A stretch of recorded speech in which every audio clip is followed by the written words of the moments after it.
back to my channel Mom and Baby. If you are new here, you are most welcome. I'm so glad that you are here. In today's video, I'm going to share with you some life-changing and money-saving hacks for parents. So without further ado, let's jump into the video. As a mom, you may not have enough time to go to salon and get your hair done. So, here is my easiest and quickest way to cut your own hair at home. If your hair is straight, then that's fine. And if not, then you can straighten your hair first. In order to cut your hair, you will need hairbrush, 2 or 3 hair ties depending upon the size of your hair, and a pair of scissors. Before you start cutting your hair, you want to gather your hair into a high ponytail and tie it at the top of your head. Make sure that there are no knots or anything. So, comb your hair properly. Where you positioned your ponytail is very important here.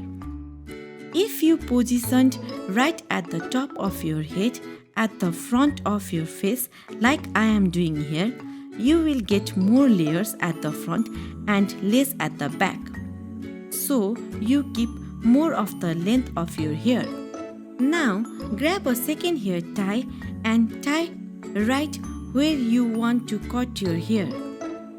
This will help all of your hair in one place so that it remains straight.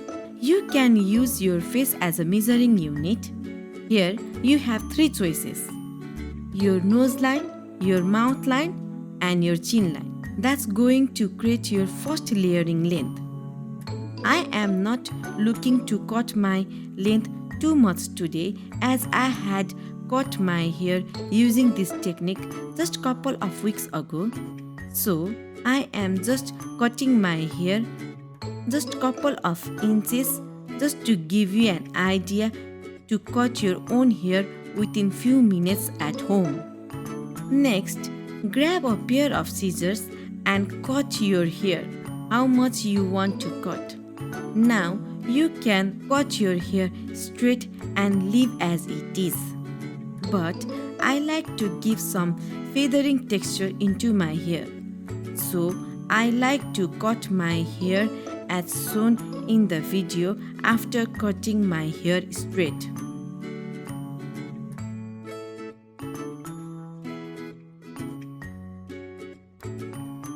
Now your layering hair is done. 2 of my favorite clothes for babies are slipsuit and bodysuit. Babies tend to grow so fast. Therefore, their clothes remain as it is or new without being used for a long period of time. My baby tend to grow taller very fast. So what I normally do is that just cut the socks part of my baby's slipsuit. And done! You are left with a new slipsuit again. So utilizing the same slipsuit. Bodysuit. If the length of your baby's bodysuit gets smaller, don't throw it. You can cut the 2 sides of the baby old small bodysuit and then stitch together as shown in the video. Then you are good to go. You have a big bodysuit now.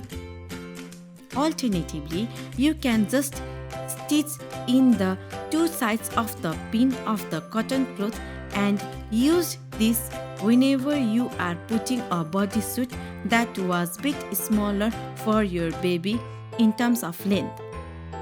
If you like my video, please subscribe my channel so that you won't miss any of my future videos. If your baby is very young or has not started crawling yet, it's always better to keep your baby without nappy for at least an hour or so in a day by keeping the waterproof mat underneath the towel where you are going to put your baby.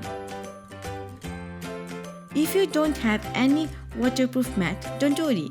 You can create one with the clean black brass bag or big plastic bag and put it underneath of your baby's towel. Voila, your waterproof mat is ready. A great hack whenever you are going out is to make a little clothing bundle that you can throw in your baby bag should there be any accidents when you are out. Just lay out your baby clothes and then a vest on the top of it and place 2 socks in the middle of it with the opening facing out. Roll up the whole bundle and fold the socks down and you have a full change of clothes ready to go. You could even put this into a zip bag or any other bag so that you have somewhere to put wet or dirty clothes whenever needed.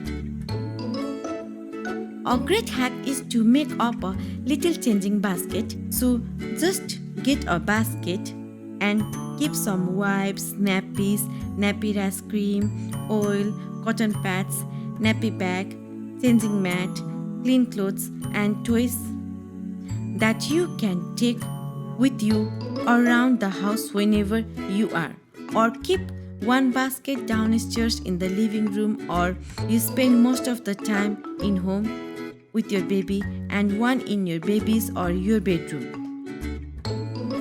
In the diaper bag, I also keep the nappy changing mat, which has few pockets where you can keep nappy wipes, nappy bag, small spray bottle, pair of clean clothes, toys for your baby. That means you can keep everything in one bag, so it's very convenient whenever you are outside.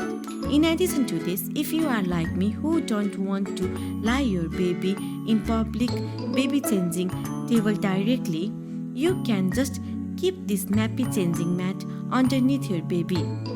Or you can even use this mat in the back of the car, so you don't need to go to the public changing table at all.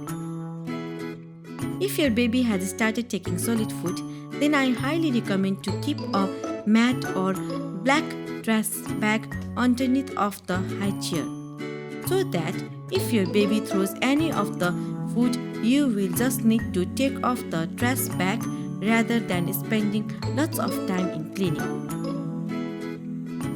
Breastfeeding. If you are outside and need to feed your baby, sometimes new mom feels shy to feed outside, as I was like that. I normally use the apron, so you don't need to worry about where you are. All the moms need to think that feeding baby is the natural process, so don't feel shy. If you find this video useful, please don't forget to like, share and subscribe my channel. Also hit the bell icon below so that you will be notified for any upcoming videos. Also, if you have any suggestion, question or if you want me to do any of the videos, please let me know in the comment section below, because I believe sharing is caring. Till we meet in our next video, take care and bye bye.